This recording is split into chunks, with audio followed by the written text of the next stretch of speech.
For what I purposes? ask unanimous consent that I be given the 5 minutes allotted now. Without objection, the gentlelady is recognized for 5 minutes. Thank you very much, Madam Speaker. Following the antics of Zelaya, Chavez, and Ortega, there were growing concerns over the ability of free people in the Western Hemisphere to defend democratic principles and institutions against the assaults of these and other oppressors belonging to ALBA. However, the fierce commitment to democracy and the rule of law demonstrated by the people of Honduras have renewed our optimism about the future of freedom and the consolidation of democracy in our region. Last week, the Honduran National Congress voted decisively to reject Manuel Zelaya's return to office. The Supreme Court made this same ruling months ago, and now it is final. The Honduran Supreme Court, the Attorney General, the National Commission for Human Rights, and the Honduran General Accounting Office were all consulted prior to this congressional vote and unanimously rejected Zelaya's return.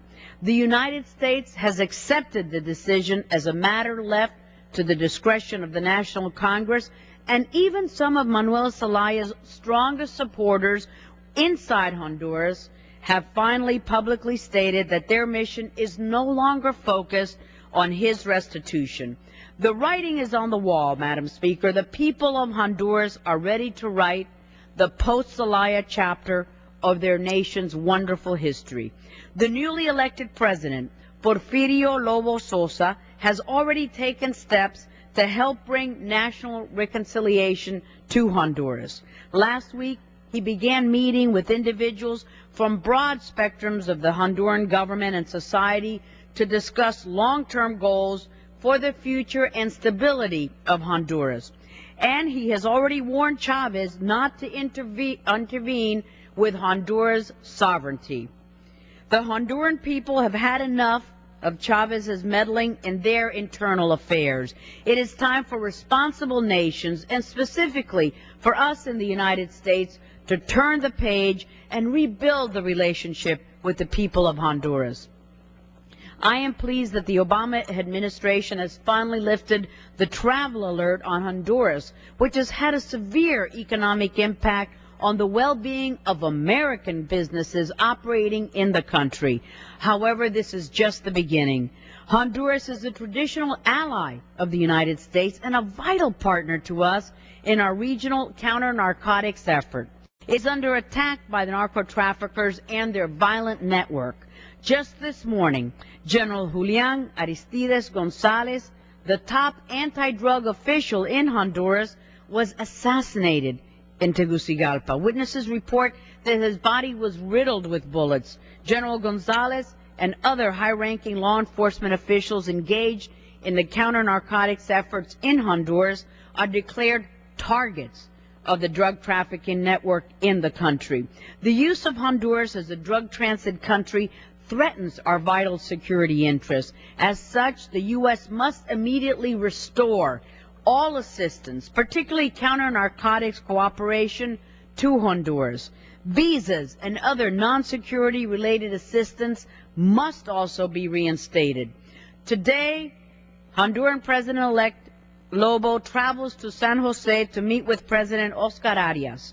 Tomorrow, he will meet with Panamanian President Ricardo Martinelli in Tegucigalpa.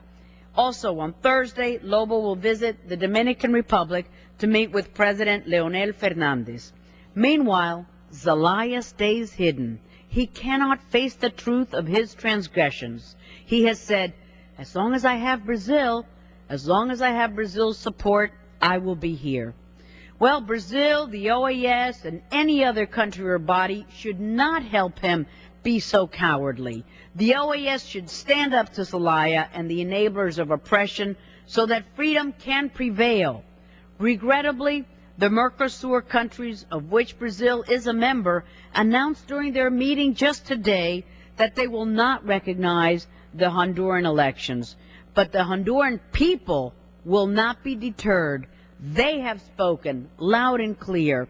The Honduran people were brave enough to put their principles to the test. They look to their Congress, They looked to their Supreme Court, and finally they looked to themselves and carried out peaceful and successful elections. In closing, Madam Speaker, I would like to quote from Honduran President-elect Lobo, who perhaps best summarized recent developments in Honduras. Following his victory, which was resounding, he said, and I quote, "There were no winners or losers, only democracy has triumphed. I am happy looking forward to the future. You keep asking, and Zelaya is history. He is part of the past," end quote. Madam Speaker, may democracy and freedom continue to triumph in the hemisphere and throughout the world. Thank you for the time.